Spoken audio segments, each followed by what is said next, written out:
अस्सलाम वालेकुम, यासीन आपके साथ हाजिर है इस मॉर्निंग ब्रीफिंग में। आज इस हफ्ते का पहला वर्किंग डे, आज मंडे और डेट है आज 14 सितंबर।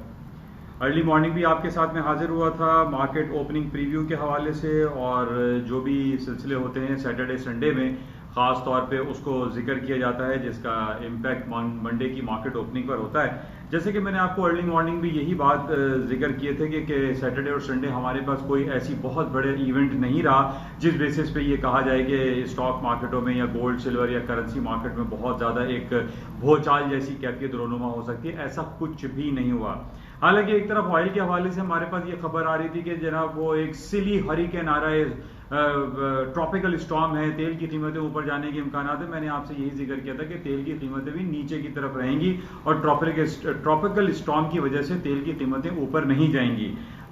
ऊपर ना जाने की जो वजूहत थी तेल की, वो मैंने आपसे जिक्र किया था कि सऊदी अरब के ऊपर बहुत ज्यादा प्रेशर है कि जनाब वो अब्राहम एकॉर्ड पे दस्तखत कर दे और इसराइल को कबूल ले। अब यहां पर यह बात सामने हमें वाज़े नजर आ रही है कि जनाब $41 से टेक्निकल ग्राउंड पे ऑयल की कीमत नीचे है तो नीचे रहेंगी। उसकी वजह यह है कि जब तक until and unless Saudi Arabia Israel को कबूल नहीं करता उसको फाइनेंशियली और इकोनॉमिकली डाउन करने की कोशिश की जाएगी। जो डिफरेंट लॉबीज हैं, चाहे वो अमेरिकन लॉबीज हैं या आप यूरोपियन लॉबीज कह लीजिए, जब तक इसराइल को एक्सेप्ट नहीं करेगा सऊदी अरब ऑयल की कीमतें नीचे की तरफ रहेंगी। और दूसरी वजूहत आपके सामने है जो कोरोना वायरस पेंडेमिक के हवाले से फिर दोबारा खबरें आने शुरू हो जाती हैं कि जनाब वो जनाब लॉकडाउन हो रहा है और जिसकी वजह से तेल की जो इस्तेमाल है वो कम हो रहा है। लेकिन ये अब सेकेंडरी आइटम हो गया है। कोरोना वायरस के बेसिस पे कभी अब कहीं भी किसी स्टॉक मार्केट में कोई मूवमेंट नहीं आ रही है। लेकिन सबसे ज्यादा जो इंपॉर्टेंट हमारे पास है वो अब्राहम एकॉर्ड है, जिसकी वजह से सऊदी अरब के ऊपर प्रेशर है और उस प्रेशर को उस वक्त तक मेंटेन रखा जाएगा जब तक वो इसराइल को एक्सेप्ट नहीं कर लेता। इसके अलावा हम सुबह आपसे बात हुई थी कि बहरीन वो मुल्क है, चौथा मुल्क है जिसने अब्राहम एकॉर्ड पे साइन कर दिया है। और अब कल है 15 सितंबर, जो कि अमेरिका में वॉशिंगटन में ट्रंप साहब इसके ऊपर एक एग्रीमेंट साइन करेंगे और जिसमें मुत्तहदा अरब इमारात और बहरीन भी शामिल होगा। ये बहरहाल एक तरफ तो हम खुश आइन भी देख रहे हैं कि पूरी दुनिया में अमन और शांति के हवाले से जो बातें चल रही हैं और जिसकी वजह से हम ये कह सकते हैं कि स्टॉक मार्केट में मजीद ऊपर की तरफ का रुझान आएगा, क्योंकि पूरी दुनिया में जिस तरीके से हम ये देख रहे हैं कि अमेरिका बहुत ज़्यादा कोशिशें कर रहा है कि वो चाइना के साथ भी अपने रवाबित जो है वो बेहतर रखे, फिर अरब कंट्री के साथ भी उसके जो सिलसिला है अब्राहम एकॉर्ड के हवाले से ये पॉजिटिव एक्टिविटीज़ हो रही हैं, जिसकी वजह से ये कहा जा सकता है कि स्टॉक मार्केटों में अभी भी तेज़ी बरकरार रहेगी। हालांकि पिछले हफ्ते हमने देखा कि स्टॉक में S&P, Dow Jones, Nasdaq lower side पे आए थे,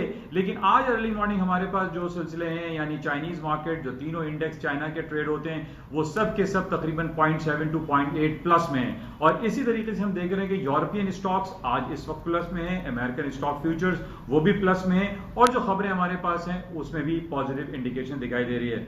अच्छा, आज इस हफ्ते का पहला वर्किंग डे है, मंडे है, और 2 दिन के बाद यानी मंडे और ट्यूसडे के बाद थर्ड डे वेडनेसडे को हमारे पास एक बहुत बड़ी रिपोर्ट आने वाली है, that is FOMC federal open market committee, जिसमें अमेरिका अपने इंटरेस्ट रेट का अनाउंसमेंट करेगा। इस वजह से आज हम सुबह से ये देख रहे हैं कि मार्केट में कोई बहुत बड़ी मूवमेंट नहीं है। अर्ली मॉर्निंग 3 बजे पाकिस्तानी वक्त के मुताबिक जहां मार्केट खुली थी तकरीबन मोर और लेस उसी पॉजिटिव ग्रीन टेरिटरी में, गोल्ड भी ऊपर है, तकरीबन 1940-41 पे मार्केट चल रही है।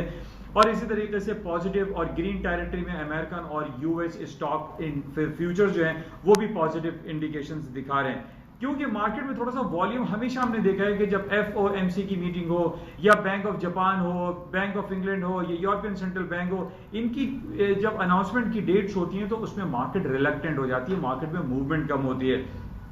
तो बहरहाल हमारे पास इस हफ्ते 3 सबसे बड़े इंपॉर्टेंट बड़े बैंक्स की रिपोर्ट है। सबसे पहले FOMC federal open market committee, जो अमेरिका की सेंट्रल बैंक की कमेटी है जो कि इंटरेस्ट रेट का अनाउंसमेंट करती है। इसके बाद बैंक ऑफ जापान है और इसके साथ ही बैंक ऑफ इंग्लैंड की रिपोर्ट भी इसी हफ्ते जुमेरात को आएगी, जिसमें इंटरेस्ट रेट के हवाले से अनाउंसमेंट एक्सपेक्टेड है। और बाकी जो सुबह से सूरत हाल चल रही है वो कोई ख़ास बहुत मार्केट में मूवमेंट नहीं है और मार्केट रेंज बाउंड में है। लेकिन अब ये पूरा हफ्ता हमारे पास, आप कह लीजिए कि आज मंडे, फिर कल ट्यूसडे, मार्केट रिलक्टेंट रहेगी, स्लो मूवमेंट रहेगी, कोई बहुत बड़ी मार्केट में मूव दिखाई नहीं देती।